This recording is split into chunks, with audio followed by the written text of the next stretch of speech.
Така, приятели, ето на живо предаване тук от едно въртянско село Люти Брод. Бати Динко се намира в момента преди Враца.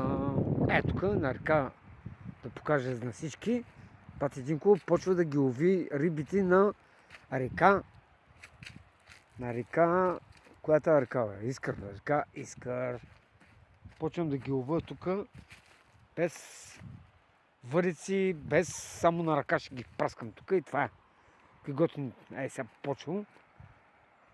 Сега ги почвам.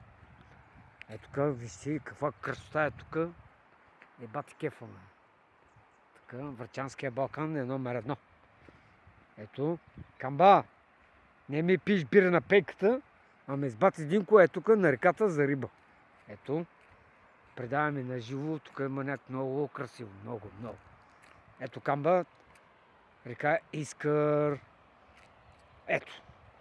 Сега да видим тук има ли риби и ги почвам на ръка. Ето. Така, ето, много красиво тук.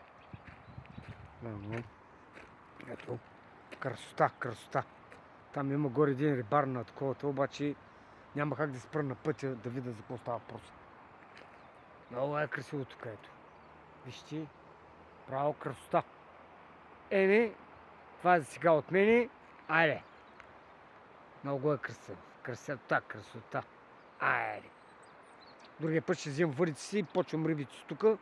Ще ги убия. Само да имам време за риба. Ето. Айде. Всичко хубаво, това е от мен. Айде, чао до скиф.